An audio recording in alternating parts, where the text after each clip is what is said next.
아브라함이 175세에 죽었습니다.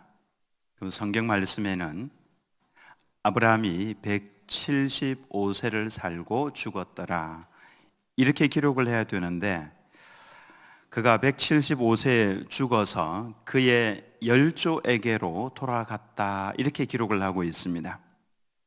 단순히 죽었다에서 그치지 않고 열조에게로 돌아갔더라. 아브라함이 175세가 되었을 때에 8절 말씀에 보면 그의 나이가 높고, 나이가 높다라는 말은 수를 다하였다 그 말씀입니다. 늙어서 기운이 다하여 죽어라고 했는데, 히브리어로 직역을 하면은 100발의 나이로 그 연수가 충만하여 만족했다 이렇게 번역을 할 수가 있습니다. 100발의 나이가 되어서 그 연수가 충만하여 수를 다하였고 그리고 만족했다. 이제 하나님, 제가 사명을 다 감당했습니다. 해야 될 일을 다 마쳤습니다. 이제 됐습니다. 이런 의미가 이 속에 들어가 있는 것이죠. 그래서 아브라함은 그의 인생 175년 동안 하나님께서 함께 하시면서 여한이 없는 삶을 살았고, 마지막에 생의 승리자가 되어서 죽음 속으로 들어갔다라고 하는 것을 알 수가 있습니다. 근데 죽어서 열조에게로 돌아갔다 이 말씀, 그의 믿음의 선조들이 먼저 들어갔던 그 길 따라서 아브라함도 그곳에 들어갔다라고 하는 것이죠. 고향. 우리가 죽음 이후에 죽음으로서 끝나는 것이 아니라 돌아가야 할 고향이 있습니다. 성경 말씀은 그곳을 가리켜서 본향이라 이런 단어를 사용을 하고 있습니다. 본향, 내가 원래 있던 곳, 내가 나왔던 곳, 하나님 아버지의 품, 내가 나왔던 하나님 아버지 앞, 그곳, 즉 천국을 말하는 것입니다. 그곳으로 돌아간다. 이런 우리나라 표현에 보면은 죽음에 대해서 돌아가셨다 이런 표현을 쓰고 있는데, 그 표현이 어디에서부터 시작이 되었는지는 잘 모르지만 이건 굉장히 성경적인 표현이다라고 할 수가 있습니다. 우리 모두는 하나님 아버지로부터 나왔습니다. 하나님께서 이제 가라, 그래서 이 세상에 오게 된 것이죠. 하나님의 품에서부터 나온 우리가 결국 70년, 80년, 90년 생을 살고 다시금 하나님께서 부르시면은 하나님 앞으로 가는 것이죠. 그래서 그곳을 가리켜서 본향이라. 히브리서 11장 15절에서 6절 말씀을 보면 그들이 나온 바 본향을 생각하였더라면 돌아갈 기회가 있었으려니와. 메소포타미아 갈대 우르 지역을 말합니다. 거기가 아브라함의 고향이죠. 내 고향으로 돌아가고 싶다. 그러면 아브라함은 돌아갈 수 있었습니다마는 돌아가지 않은 이유가 있죠. 16절에 그들이 이제는 더 나은 본향을 사모하니 곧 하늘에 있는 것이라. 내게는 내 육신이 태어난 갈대 우르, 내 고향, 그것보다도 내가 더 가고 싶은 곳, 내가 지금 더 사모하면서 돌아갈 곳이 있는데 내 고향이 있다. 하늘에 있는 내 본향이다. 그렇게 이야기를 하고 있습니다. 그래서 이 땅 위에서 우리가 죽음을 맞이하면 천사들의 손에 이끌려서 우리의 영혼이 예수님께서 가셨던 그 길 따라 내 본향으로 돌아갈 겁니다. 그래서 돌아간다라는 표현을 사용을 합니다. 그리고 돌아가면은 우리는 이제 하나님 앞에 서서 80년, 90년 살았던 내 인생에 대한 평가를 받게 될 겁니다. 우리가 늘 염두에 두면서 살아야 할 말씀이 전도서 11장 9절 말씀인데요. 같이 한번 읽겠습니다. 시작. 청년이여 네 어린 때를 즐거워하며 네 청년의 날들을 마음에 기뻐하여 마음에 원하는 길들과 네 눈이 보는 대로 행하라. 그러나 하나님이 이 모든 일로 말미암아 너를 심판하실 줄 알라. 한번 따라서 하겠습니다. 알라. 알아야 합니다. 늘 염두에 두고 살아야 합니다. 무엇을 알아야 합니까? 네 원하는 대로 살아라. 그러나 그 모든 것에 대해서 하나님 앞에서 책임을 지게 될 것이다. 이것을 알라는 것입니다. 그래서 우리 마음에 원하는 것들 하셔도 됩니다. 내 눈이 보기에 좋은 것 그냥 따라가서 해도 됩니다. 마음껏 즐기고 누리며 흥청망청 마시고 먹고 그렇게 살아도 괜찮습니다. 그러나 하나님께서 이 모든 것을 다 보시고 기록하고 계신다라고 하는 것을 기억을 하셔야 합니다. 그리고 나중에 하나님 앞에 소환되어서 주님 앞에 서게 되면은 주님께서 물어보실 겁니다. 내가 너에게 주었던 그 70년, 80년, 90년 인생 어떻게 살았느냐라고 질문을 반드시 하실 겁니다. 그때는 후회를 해도 기회가 없습니다. 늦은 겁니다. 좀 더 잘할 걸, 좀 더 기도하는 시간 가지고, 좀 더 말씀을 읽고 묵상하고 지켜 행할 걸, 좀 더 사랑하고, 좀 더 용서할 걸, 주께서 내게 부담으로 주신 그분에게 전도할 걸. 그래서 지옥에 가면은 껄껄껄 하는 소리로 가득 차 있다라고 그럽니다. 하나님의 보좌 앞에 우리가 소환되어 가면은 그곳은 영원한 벌을 받는 장소이기도 하고 영원한 상급을 받는 장소이기도 하죠. 이것을 우리가 안다면은 오늘 우리는 내가 하는 모든 삶, 말과 행동들에 대해서 좀 더 진중하게 생각을 하게 될 것입니다. 아브라함은 믿음의 조상으로서 잘 이기며 살았습니다. 우리가 어떻게 살아야 할지를 그의 인생을 통해서 보여주었습니다. 물론 그도 실수할 때가 여러 번 있었죠. 여러 번 넘어졌습니다. 그러나 하나님의 은혜로 다시 일어섰죠.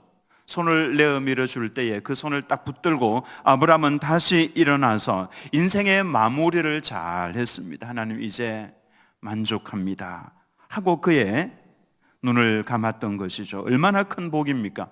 우리 또한 이래야 합니다. 실수할 때 많이 있죠. 그러나 하나님께서는 늘 손을 내어 밀어주시면서 우리의 손을 꼭 잡아주시면 일어나라. 그 자리에 앉아있지 말고 달리다금 일어나라. 그때 우리가 마음을 부드럽게 해서 주님 고맙습니다 하면서 얼른 일어나야 되는 것이죠. 계속하는 실수, 반복되는 실수에서 벗어나서 성숙한 단계로 나아가야 합니다. 여러분의 신앙생활이 10년 전이나 지금이나 똑같이 변함이 없다면 문제가 있는 겁니다. 변화가 있어야죠. 지난주에는 예배 시간에 졸았다면 오늘은 졸지 말아야지. 지난 시간에는 예배를 제대로 못 드렸다면 오늘은 예배를 더 잘 드려야지. 이렇게 변화가 되어 가야 합니다. 여러분, 예배라고 하는 것은요, 예배는 누구를 위한 겁니까? 한번 대답을 한번 해보시기 바랍니다. 예배는 누구를 위한 것입니까? 하나님을 위한 겁니다. 오늘 여러분 이 자리에 예배를 드리기 위해서 오셨는데요, 이 예배는 순수하게 하나님을 위한 것이지 나를 위한 것이 아닙니다.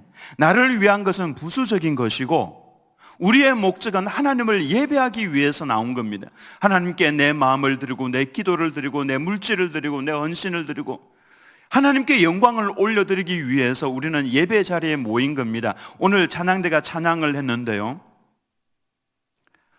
이 찬양을 드릴 때에 얼마나 잘하나 보자, 이렇게 저분은 입모양이 왜 저렇지, 음정이 좀 틀린 것 같아, 이거 아니라고 하는 겁니다. 여러분, 찬양은요, 찬양 속에는 내 지분은 하나도 없습니다. 찬양은 오로지 하나님께 올려드리는 겁니다. 찬양대가 찬양을 드리면 앉아 계시는 여러분도 오늘 찬양을 하면서 그 찬양 가사 뭐가 있었죠? 하나님의 나라와 하나님의 영광을 이루게 해 주옵소서, 그걸 구하는 기도를 하나님께 드린다는 그 찬양 내용 아니었습니까?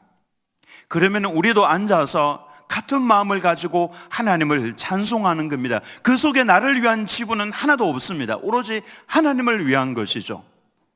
그렇게 하나님께 예배를 드리면은 하나님께서 기뻐 받으시면서 부수적으로 우리들에게 은혜를 베풀어 주시고 응답을 주시고, 그건 부수적인 겁니다. 설교 시간에도 목사님 설교, 제가 지난번 했던 건데, 이 평가하고 있으면 안 된다라고 하는 것입니다. 하나님의 음성을 듣기 위해서 마음을 다하여 귀를 기울여야 이 속에 하나님의 음성이 들려오는 것이죠. 그래서 우리의 예배도 지난 시간과 오늘 시간 임하는 자세가 달라야 하고, 우리의 신앙이 그렇게 성숙하고 하나님께도 예배를 더 온전하게 올려드려야 되는 것입니다. 저는 우리 드림교회 성도님들이 날이 갈수록 더 성숙해져 가기를 예수님의 이름으로 축원합니다. 한번 따라서 하겠습니다. 더 잘 살아야지. 그래야 됩니다. 아브라함의 장례를 누가 치루었습니까? 놀랍게도 오늘 9절 말씀을 보면 그의 아들들인 이삭과 이스마엘이 힘을 합쳐서 아버지의 장례를 함께 치루었다라고 기록을 하고 있습니다. 우리가 알기에 이삭과 이스마엘은요, 성만이시죠. 이 두 사람은 원수지간이나 마찬가지입니다. 이삭이 태어났을 때에 이스마엘의 나이는요, 약 15세 정도였습니다. 그동안의 15년 동안에 이스마엘은 아버지의 집에서 왕자처럼 사랑을 독차지하면서 지냈습니다. 얼마나 그 가정에서 건강한 모습으로 자라났겠습니까? 그런데 이삭이 태어나면서 집안의 분위기가 돌변했습니다. 그의 어머니 하갈과 이스마엘은 집에서 쫓겨나게 되었습니다. 이삭으로 인해서, 동생 이삭으로 인해서 형 이스마엘과 어머니 하갈은 집에서 쫓겨났습니다.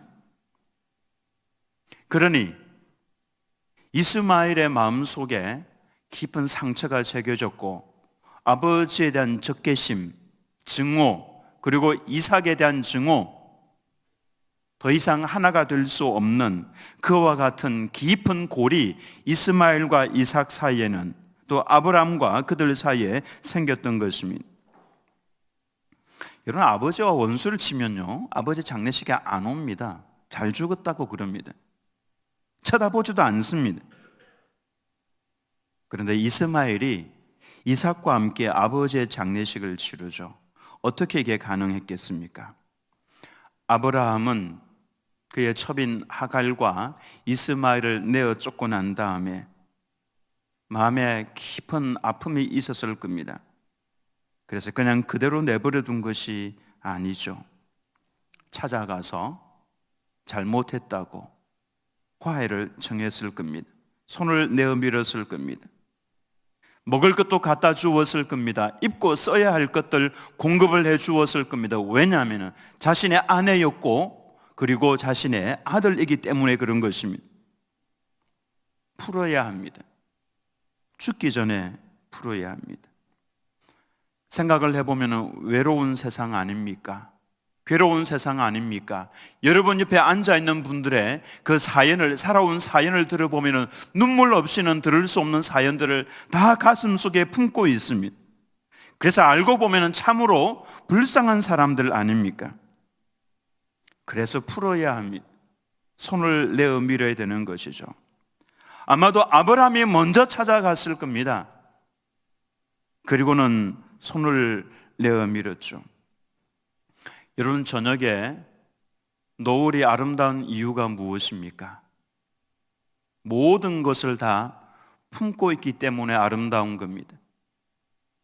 가을에 낙엽이 떨어지기 전에 단풍이 빨갛게 물들어 있는 그 모습이 아름다운 이유가 무엇입니까?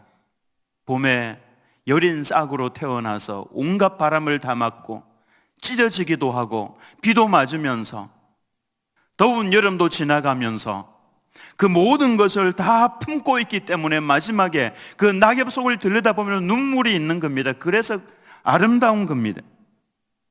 인생의 단풍이 아름다운 이유가 무엇입니까?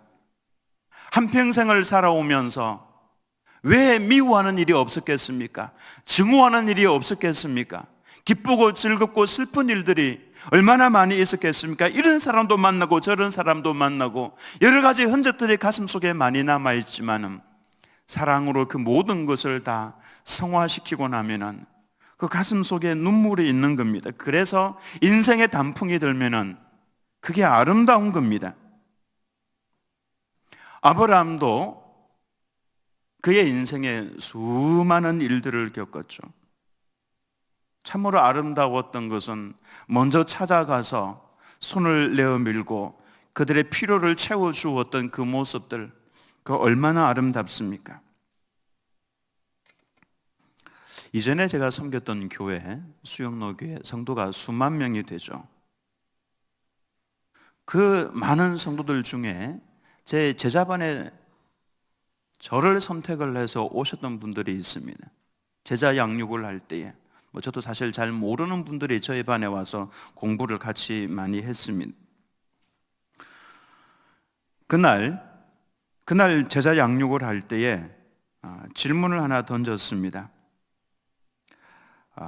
예수님께서 우리들에게 새 계명을 주셨는데 서로 사랑하라. 내가 너희를 사랑한 것과 같이 너희도 서로 사랑하라. 여러분, 동네 양아치들도 사랑은 할 줄 압니다. 이기적인 사랑이죠. 근데 예수님께서는 서로 사랑하라. 내가 너희를 사랑한 것처럼 너희도 서로 사랑하라. 예수님이 나를 어떻게 사랑하셨는가에 대해서 서로 나눔을 했던 적이 있습니다. 그러면서 결론을 내렸죠. 예수님께서 우리들에게 명령하신 새 계명 어떤 사랑입니까? 예수님을 모른다고 부인하고 저주까지 했던 베드로, 그 베드로를 예수님께서 찾아오셔서 정죄하지 아니하셨습니다. 3번 질문을 던지셨죠. 베드로야, 이 모든 것들보다도 네가 나를 더 사랑하느냐? 이 질문을 3번 던지셨습니다. 그리고 여기에 주님, 제가 주님 사랑하는 줄 주님이 더 잘 아시지 않습니까? 제가 비록 저주하고 모른다고 부인했다고 할지라도 제 속마음은 그렇지 않다라고 하는 것, 제가 주님 사랑하는 것 주님이 더 잘 아시지 않습니까? 3번 답변을 함으로 인해서 베드로의 그 마음에 있던 짐, 그걸 해결을 할 수 있도록 그렇게 도와주셨죠. 정죄할 수 있었지만 예수님께서는 용서해 주시는 사랑을 함으로써 베드로의 그 낙심했던 마음을 세워주셨습니다.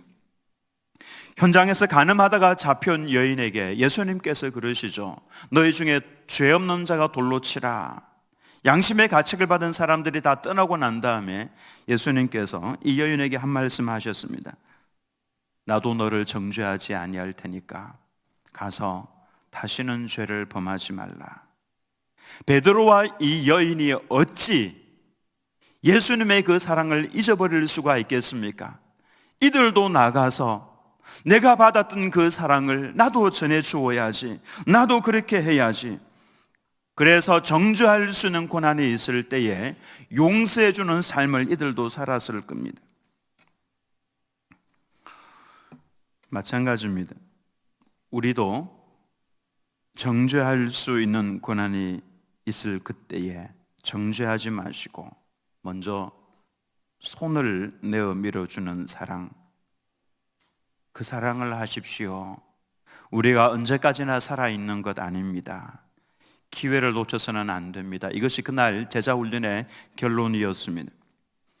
근데 한쪽 구석에서 듣고 있던 한 집사님의 얼굴이 어두워지기 시작했습니다. 아무 말도 하지 않았습니다. 그리고 말없이 돌아갔습니다. 그리고 그 다음 주 제자훈련 시간에 그분은 참석을 하지 않았습니다. 또 한 주가 지나서 제자훈련 시간에 그분이 참석을 했습니다. 목사님, 저에게는 원수 같은 아버지가 있었습니다. 아버지가 암에 걸려서 병원에 입원을 하셨는데도 저는 찾아가지 않았습니다. 그런데 2주 전에 제자훈련 시간에 예수님의 그 사랑의 말씀을 듣고 고민이 많이 되었습니다. 마음이 괴로워서 힘들어서 며칠을 고민하다가 주저주저 하다가 이번에 계시는 아버지를 찾아갔습니다.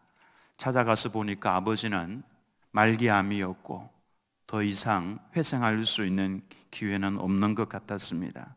그래서 아버지의 손을 잡고 용서를 빌었습니다. 아버지와 화해를 했습니다. 아버지도 제 손을 꼭 잡아 주셨습니다. 그리고 그 다음 날 아버지는 돌아가셨습니다. 장례를 치르고 온 겁니다. 아브라함이 어찌 그의 첩 하갈과 아들 이스마엘을 모른 척 할 수가 있었겠습니까? 분명히 아브라함은 이들을 먼저 찾아가서 손을 내어 밀었습니다. 여러분, 아브라함이 아들 이스마엘과 또 하갈과 더불어서 화해를 하고 나니까 이삭이 어떻게 합니까? 이삭이 어느 지역에 거주했는지 창세기 24장 62절 말씀에 보면 그때의 이삭이 브엘 라헬로이에서 왔으니 그가 네게브 지역에 거주하였습니다. 이삭이 거주하고 있던 지역이 바로 브엘 라헬로이였습니다. 이 브엘 라헬로이, 이곳은 사연이 있는 곳이죠. 하갈이 자신이 임신한 사실을 알고 그 여주인을 멸시했던 적이 있었습니다. 나는 이렇게 주인의 아이를 임신을 했는데 하면서 사라를 멸시했을 때 사라가 핍박하기 시작했죠. 견뎌낼 수가 없었던 이 하갈이 도망을 갔습니다. 그러다가 샘물 곁에서 여호와의 사자를 만납니다. 여호와의 사자가 재밌게도 이렇게 이야기를 합니다. 사라의 여종 하갈아, 그냥 하갈아 이렇게 부르지 않고 사라의 여종 하갈아, 네가 어디로 가느냐? 예, 내 여주인 사라를 피하여서 지금 도망하고 있습니다. 그때 네 여주인에게로 돌아가서 그에게 복종하라. 내가 너의 씨를 크게 번성하여 그 수가 많아 셀 수 없게 해주겠다. 아들을 낳으리니 이름을 이스마엘이라 하라. 하갈이 깜짝 놀랐죠. 자신은 혼자인 줄 알고 있었는데 하나님께서 지켜보고 계셨다라고 하는 것입니다. 그리고 내 후손에게 복을 주셔서 수가 셀 수 없도록 해주겠다라고 약속을 하셨습니다. 그래서 그 샘 이름을 브엘 라헬로이라, 그렇게 이름을 하갈이 지었던 겁니다. 뜻은 나를 살피시는 살아계신 이의 우물이라고 하는 의미입니다. 즉 하갈이 은혜 받은 장소입니다. 하갈이 하나님을 만난 장소입니다. 바로 이 장소에 이삭이 거주했다라고 하는 것입니다. 이삭과 이스마엘이 원수처럼 지냈다면 이삭은 여기에 거주하지 않습니다. 서로 만나는 것이 불편한데 최대한 멀리 떨어져서 살아야 그게 정상이죠. 근데 이삭이 하갈이 은혜 받았던 그 장소에서 거주한 것은 이 둘의 관계가 다 해결이 되었음을 보여주는 것입니다. 아버지가 이스마엘과 풀고 나니까 이삭 또한 형 이스마엘과 풀었습니다. 그랬더니 하나님께서 주신 것이 있죠. 11절 말씀에 아브라함이 죽은 후에 하나님이 그의 아들 이삭에게 복을 주셨고 이삭은 브엘 라헬로이 근처에 거주하였더라. 브엘 라헬로이라고 하는 이 말을요 계속해서 반복을 하고 있습니다. 이삭이 여기에 거주하였다. 아브라함이 죽은 후에 믿음의 거장이 떠난 겁니다. 사실 여러분, 믿음의 거장이 떠나고 나면은 그 다음에 일어나는 세대는 약합니다. 그래서 힘든 세대가 될 수가 있습니다. 근데 하나님께서 그 다음에 일어난 새로운 세대인 이삭에게 복을 주셨습니다. 이것은 아브라함과 함께 계셨던 것처럼 내가 너와 함께하고 있다라고 하는 것을 보여주는 것입니다. 여러분, 위대한 지도자 모세가 떠나고 난 이후에 이스라엘 백성들이 흔들릴 수 있습니다만 그때 하나님께서는 여호수아 장군에게 기름을 붓고 모세와 내가 함께 있었던 것처럼 너와 함께 할 테니까 염려하지 마라, 두려워하지 마라. 모세가 아니라 나를 바라보라, 그 말씀입니다. 우시야 왕이 어떤 왕입니까? 남쪽 유다의 우시야 왕은요, 그 어느 왕들보다도 경제를 살렸고 그리고 나라를 넓혔던 왕입니다. 정치와 경제를 살린 왕이 이 우시야 왕이었죠. 영향력이 엄청났습니다. 이 우시야 왕이 죽고 나니까 백성들이 마음이 너무 허무했습니다. 넋이 나갔습니다. 이사야 선지자도 마음이 너무 허전해서 성전에 들어가서 무릎을 꿇었습니다. 그때 여호와께서 이사야에게 보여주신 것이 있죠. 이사야 6장 1절 말씀에 우시야 왕이 죽던 해에 내가 본즉 주께서 높이 들린 보좌에 앉으셨는데 그의 옷자락은 성전에 가득하였고 인간의 보좌는 죽어서 비워져 있고 그보다도 더 못한 사람이 왕이 되고 점점 약해져 가는 것 같은데 눈을 들어서 보니까 하나님의 보좌는 영원 전부터 영원까지 변함없이 그 자리에 앉아 계시면서 인간 역사를 다스리고 계셨다라고 하는 것입니다. 그래서 우리는 사람을 바라볼 것이 아니라 하나님을 바라보아야 합니다. 믿음의 한 거장이 떠나고 나니까 얼마나 그 마음이 허전하고 힘들었겠습니까마는, 그러나 하나님께서 내가 변함없이 너와 함께하고 있다, 하나님을 바라볼 수 있도록 시야를 돌려주셨다라고 하는 것입니다. 한 세대가 가고 나면은 또 한 세대가 오는데 사람을 보고 있으면은 정말 마음이 많이 힘들어집니다. 근데 하나님을 바라보고 있으면은 마음 가운데 위로가 생기는 거죠. 여호와께 감사하라, 그 인자하심이 영원함이로다. 영원하신 하나님이시죠. 하나님의 보좌는 영원합니다. 믿음의 거장 아브라함은 떠나갔지만은 그의 아들 이삭이 이제 한 집안의 가장이 되었습니다. 네, 하나님께서 그와 함께 계시면서 복을 주셨죠. 11절 말씀 하반절에 이삭은 브엘라헬로이 근처에 거주하였더라고 한 번 더 언급을 하고 있습니다. 그 자리가 바로 형 이스마엘과 화해를 한 장소입니다. 손을 먼저 내어 밀었던 장소입니다.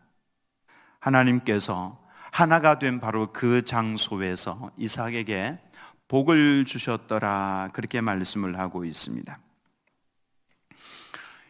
여러분, 우리의 마지막 인생이 아름다운 저녁 노을처럼 그리고 아름다운 단풍이 든 그 잎사귀처럼 아름다워지려면 우리가 먼저 손을 내어 밀어야 합니다.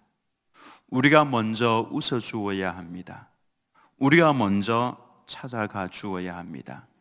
우리가 먼저 용서해야 합니다. 하나님께서는 바로 그 영적인 브엘라헬로이, 거기에서 이삭에게 복을 주셨던 것처럼 그와 같은 하나님의 백성에게 복을 주실 겁니다. 여러분, 그래서 머뭇거리지 마시고 오늘 손을 내어 미시기 바랍니다. 오늘 하셔야 합니다.